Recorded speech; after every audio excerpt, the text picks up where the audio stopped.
Hello friends. तो पिछले क्लासों में मैंने आपको परसेंटेज के बारे में बहुत कुछ बताया था और आशा करता हूं कि आप लोग उसको भी गौर से समझ लिए होंगे। तो आज हम लोग उसको आगे बढ़ाते हुए अगले क्लास में देखते हैं। आज हम अपने असाइनमेंट के क्वेश्चनों को डील करके दिखाऊंगा और स्टेप बाय स्टेप करके पूरे क्वेश्चन को हम लोग देखेंगे बारी बारी से। तो हमारे असाइनमेंट का जो पहला प्रश्न था वो इस प्रकार से है। पहला प्रश्न दिया गया है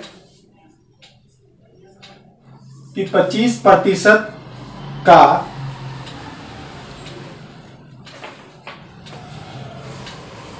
25%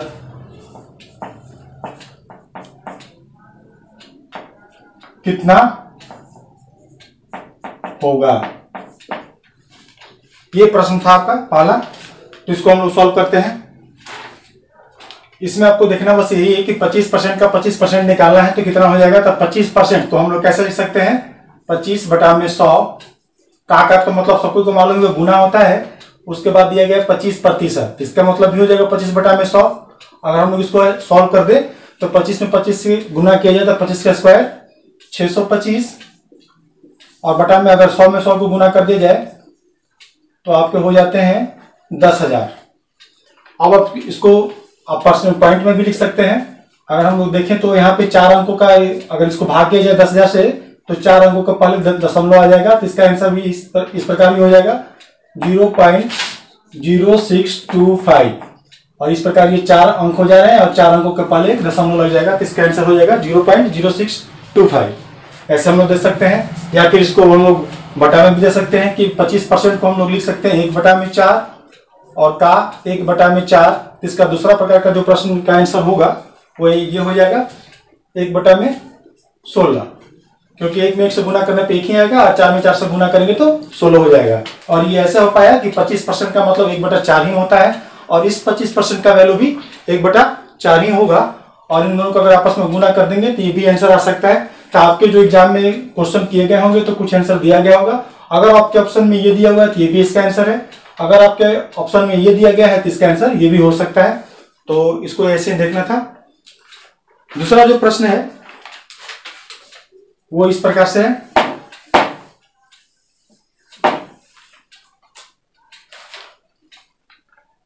दो नंबर प्रश्न में दिया गया क्या कि 300 का 25% का 20% क्या होगा। 300 का 25% का 20% क्या होगा। तो दोस्तों ये हम लोग का दूसरा प्रश्न है। इसको हम लोग कैसे सॉल्व करेंगे तो देखा जाए। हम लोग का 300 का 25% पहले निकालने हैं, उसके बाद इसका 20% निकाल देना होगा, उसका आंसर हो जाएगा। तो 300 का 25% इसका 1/4, 4 हिस्सा में से 1 हिस्सा तो हो जाएंगे आपके 75, क्योंकि 300 का आधा 150 होता है और 150 का आधा कर देंगे तो 75 होगा। और 75 का 20% निकाला जाए तो 10% 7.5 और इसको दुगना कर देंगे तो 20% का वैल्यू आ जाएगा, यानी कि 7.5 का दुगना 15, इसका आंसर हो जाएगा 15। तो चलते हैं अगले क्वेश्चन पे। सबसे पहले इस 300 का 25% निकालना था आपको, ध्यान से देख ले। इसको 300 का 25% निकालना था तो 300 का 25% अगर निकाला जाएगा तो इसका 1/4 निकालेंगे और 1/4 जो होता है 4 हिस्सा में से 1 हिस्सा ले लेना ही 25% के बराबर होगा। तो 1/4 इसका हो जाता है आपका 75 और फिर उसके बाद 75 का अगर हम 20% निकाल दें तो 10% का वैल्यू 7.5 को दुगना कर देंगे तो ये हो जाएगा 15 और ये आपका हो जाएगा इस पूरे प्रश्न का आंसर कि 300 का 25% का 20% क्या होगा। आसानी से हम लोग इसको निकाल लिए हैं। तो चलते हैं अगले क्वेश्चन पे।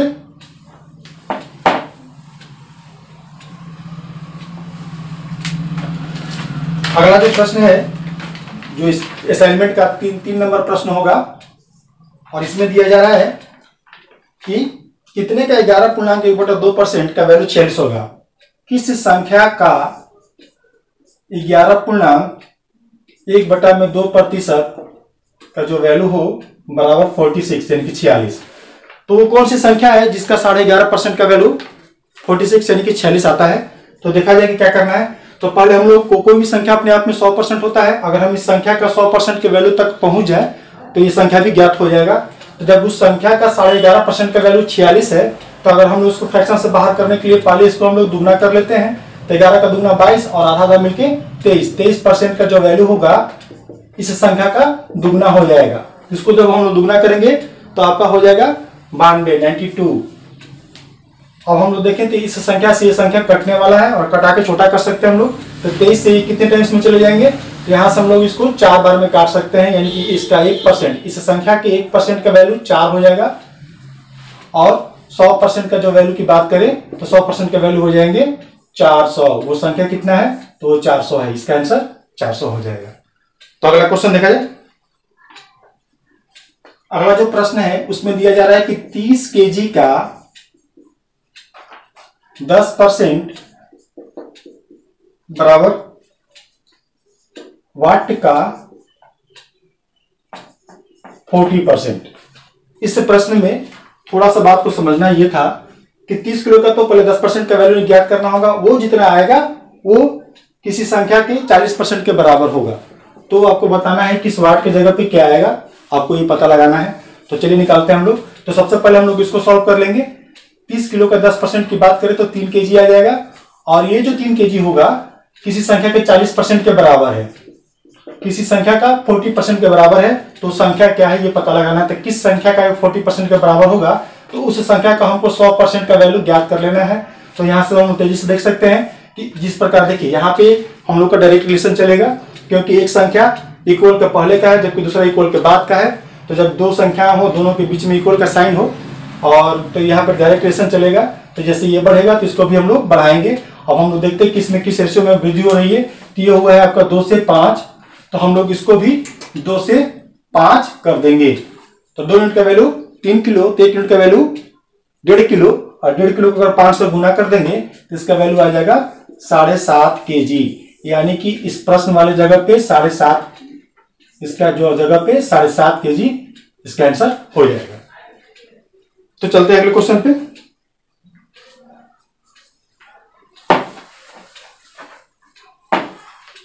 अभी असाइनमेंट में जब बेसिक लेवल के क्वेश्चन को रखे गए हैं जो कि बहुत ही आसान कंडीशन से बन सकते हैं। उम्मीद है कि बहुत लोगों को ये सब आते भी होंगे, मगर मैं स्टार्टिंग के क्वेश्चन से लेकर स्टार्ट कर रहा हूं और चल रहा हूं, और इसी तरह से हम लोग धीरे धीरे बड़े बड़े क्वेश्चनों को भी डील करेंगे, और हम आपको पूरे के पूरे परसेंटेज के क्वेश्चन को डील करना सिखाऊंगा। तो चलते अगला क्वेश्चन पे। अब तक हम लोगों ने 4 नंबर प्रश्न को देख लिया था। 5वां नंबर जो प्रश्न है वो इस प्रकार से है।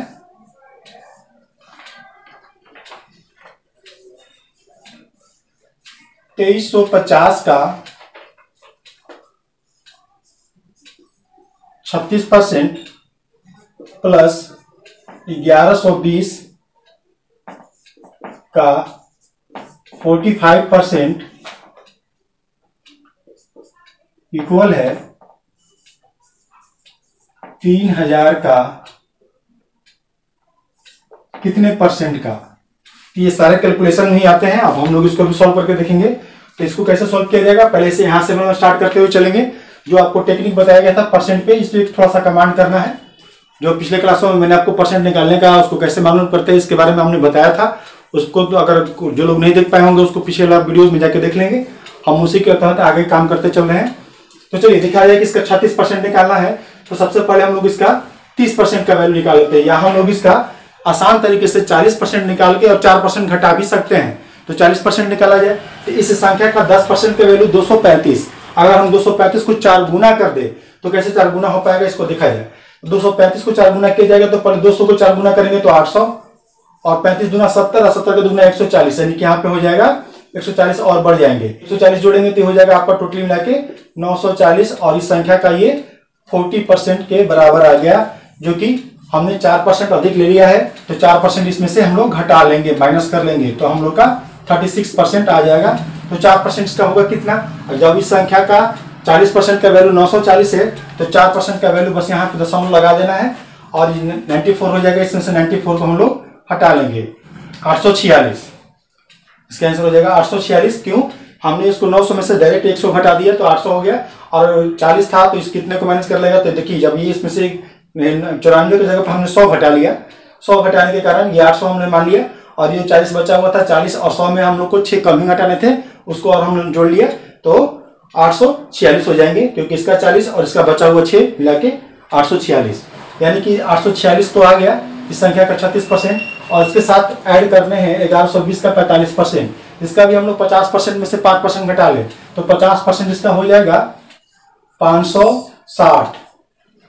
इस प्रकार हम लोग निकालिए कि 1100 का आधा हो जाएगा 550 और 20 का आधा 10, तो 560 हो जाएंगे। अगर हम इसमें से 56 निकाल दें, 56 को माइनस कर दें, तो आपका आ जाएगा 45% से 45%। क्योंकि संख्या का 50% है, इसमें से 5% हम लोग माइनस कर लेंगे। बार बार मैं ये बात को नहीं बताता चलूंगा, आपको ये ध्यान रखना है कि कैसे काम हो रहे हैं, और ये बड़ा आसान तरीके से हो जाता है। इसको सीखने का प्रयास कीजिए आप लोग। यहाँ पे बच जाएंगे 45%।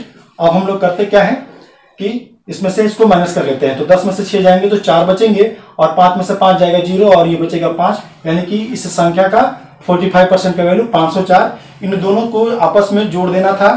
जब हम इसको अगर हम लोग ऐड कर लेते हैं तो 6 4 मिलके होते हैं 10, ये 4 1 मिलके 5 और 8 5 13, यानी कि टोटली आ जाता है आपका 1350। अब ये बताना है कि ये जो 1350 है, ये जो 1350 है, ये इस संख्या का कितने परसेंट के बराबर है, यानी कि 3000 का व्हाट परसेंट है ये 1350, कितने परसेंट है ये बताने हैं आपको। तो देखिए, इस 3000 का 10% की बात करें तो 300 होता है।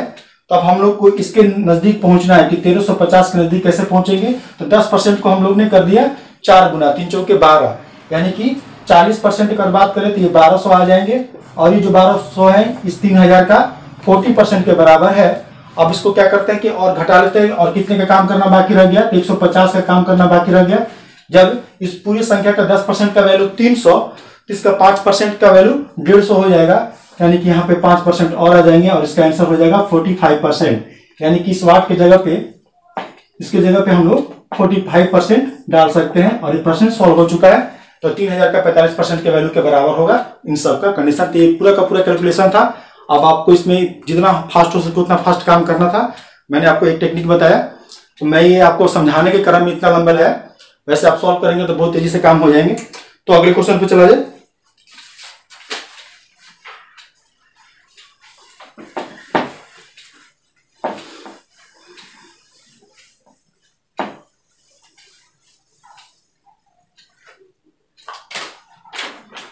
अगला जो प्रश्न है वो 6 नंबर प्रश्न है।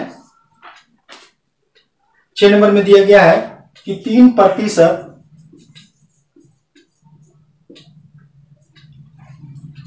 कितना प्रतिशत है,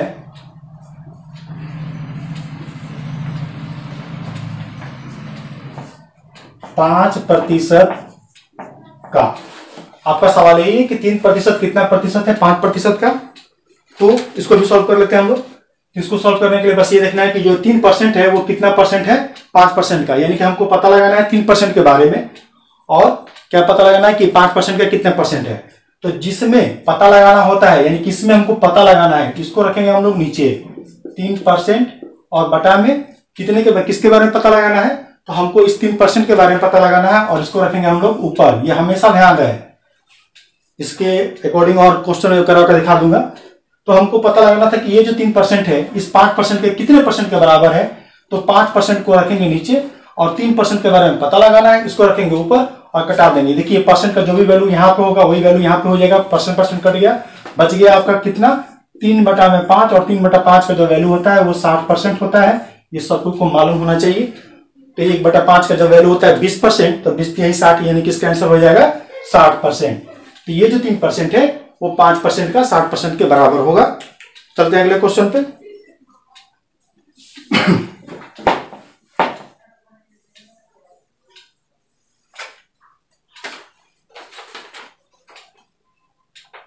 अब हम लोग देखते हैं 7वां नंबर का प्रश्न। जो 7वां प्रश्न है इसमें दिया हुआ है कि यदि x का 90%,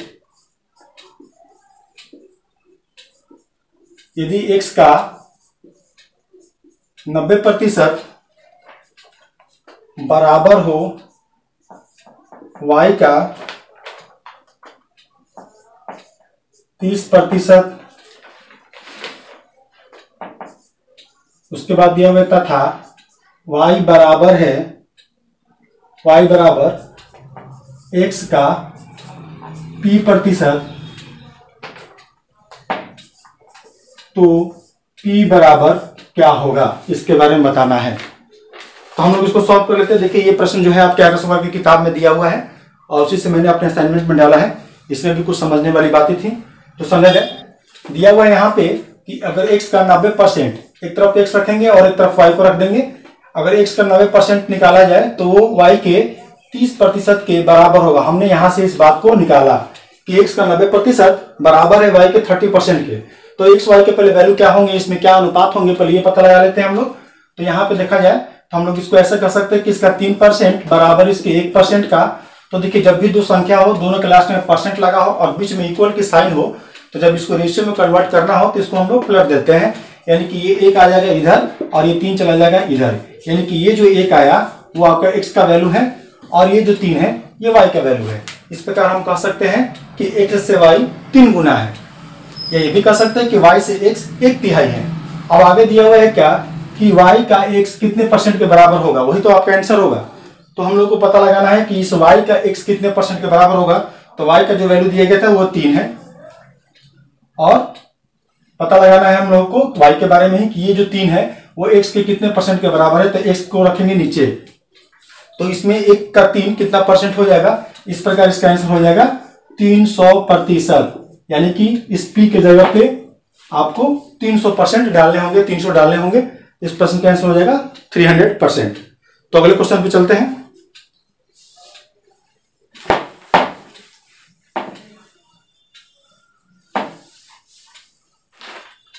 अगला जो प्रश्न है वो प्रश्न नंबर 8 है आपका।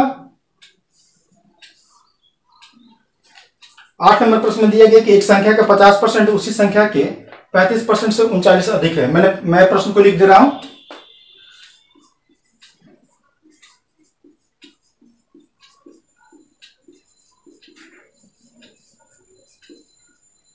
एक संख्या का 50%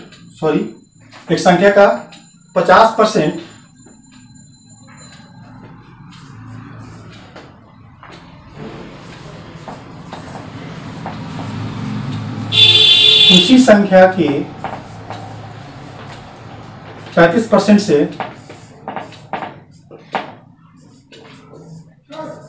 39 यानी कि 39 अधिक है।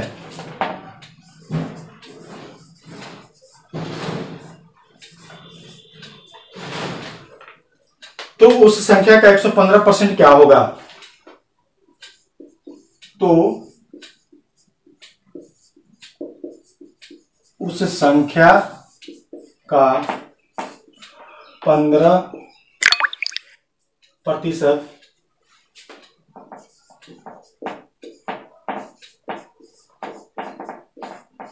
क्या होगा।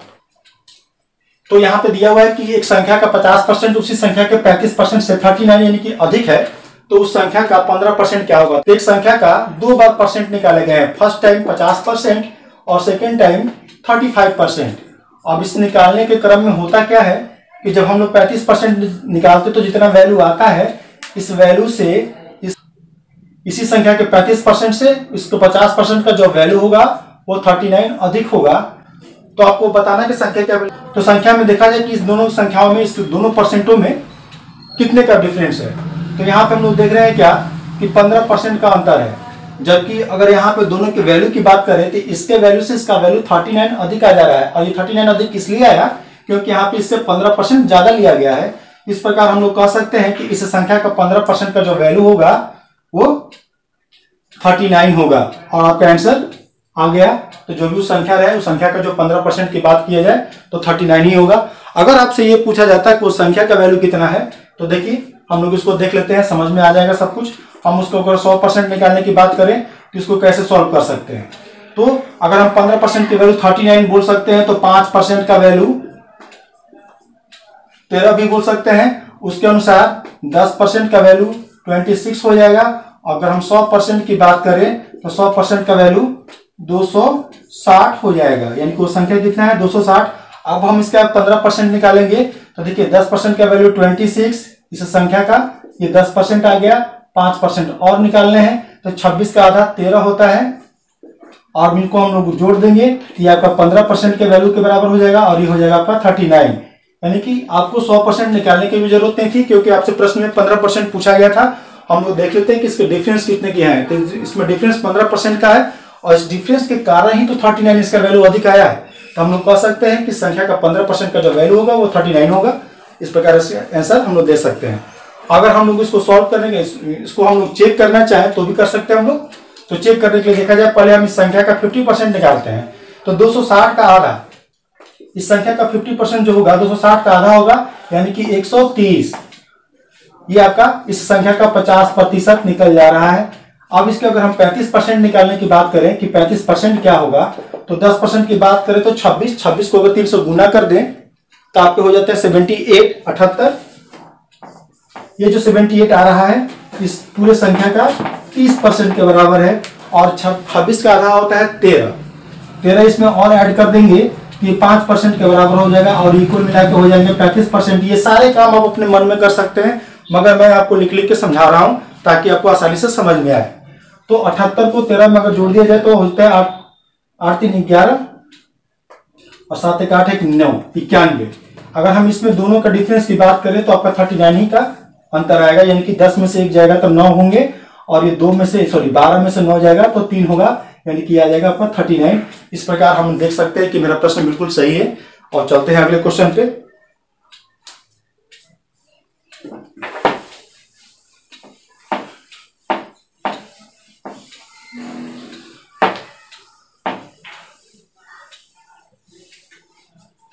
दोस्तों मैं थोड़ा आप लोगों को फास्ट पढ़ा रहा हूं, वो इसलिए कि ताकि आप लोग कम समय में अधिक से अधिक क्वेश्चन को देख पाएं। किसी को इन सारे प्रश्नों को देखने में दिक्कत हो रहा हो तो आप इसको रिवाइंड कर करके आप आसानी से देख के समझ सकते हैं। तो अगले क्वेश्चन पर हम चलते हैं। अगला जो प्रश्न है वो आपका 9 नंबर। इसमें दिया जा रहा है क्या कि किसी संख्या का 30% का 15% अगर 18 है तो वो संख्या क्या है। इसमें दिया जा रहा है कि किसी संख्या का 15% 18 है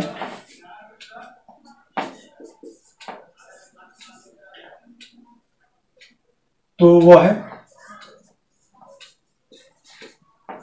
संख्या क्या है। यही आपसे प्रश्न पूछे गए हैं। चलिए निकालते हैं इसका आंसर भी।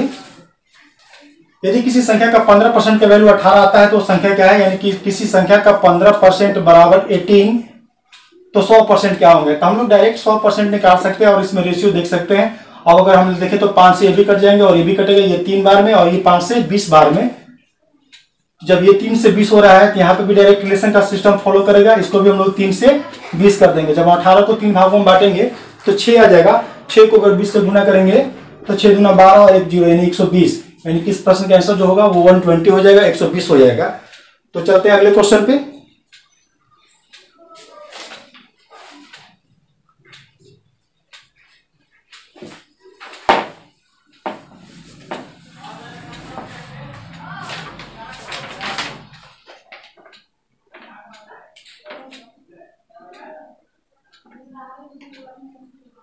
अगला जो प्रश्न है उसमें दिया गया है 10 नंबर।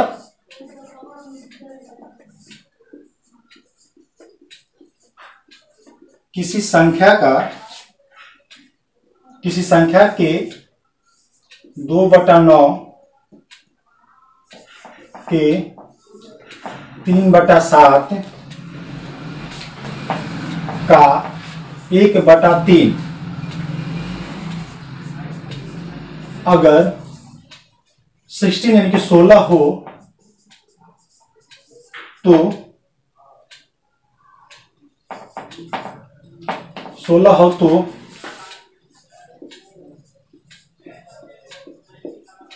उस संख्या का 25% क्या होगा।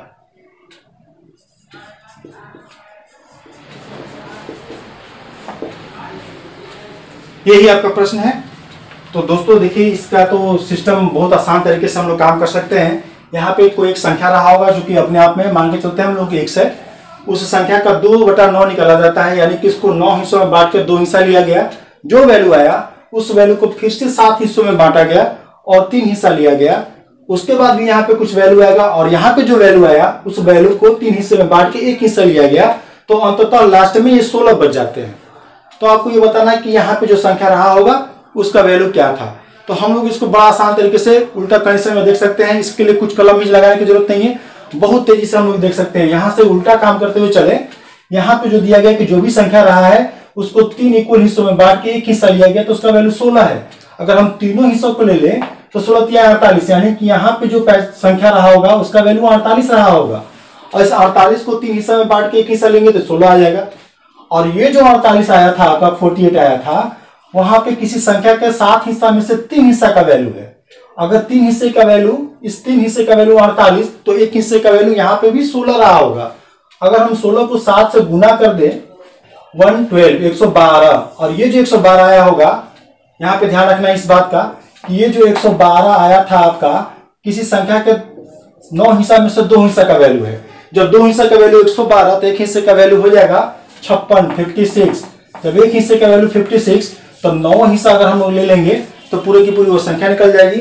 तो इसका अगर 9 गुना किया जाए तो 560 में 56 कम आएंगे, यानी कि आपका ये हो जाएगा 504। तो आपका संख्या जो था वो था आपका 504, यही इसका आंसर होगा। तो काम बहुत आसान तरीके से हो सकता है। तो जब समझने में अगर दिक्कत हुआ हो तो इसको फिर से दोबारा आप लोग रिवाइंड करके देख लें। तो दोस्तों इस वीडियो में यहीं तक। अगली वीडियो में मैं इसके आगे भी लेके चलूंगा और सारे असाइनमेंट के क्वेश्चन को मैं कर करके दिखाऊंगा। आप लोग ध्यानपूर्वक बारी बारी से एक एक वीडियो को देखते रहें और स्टेप बाय स्टेप आपका पूरा का पूरा ये मैथ आपका परसेंटेज का चैप्टर कंप्लीट होते जाएगा। मिलते हैं अगले वीडियो में, तब तक के लिए धन्यवाद।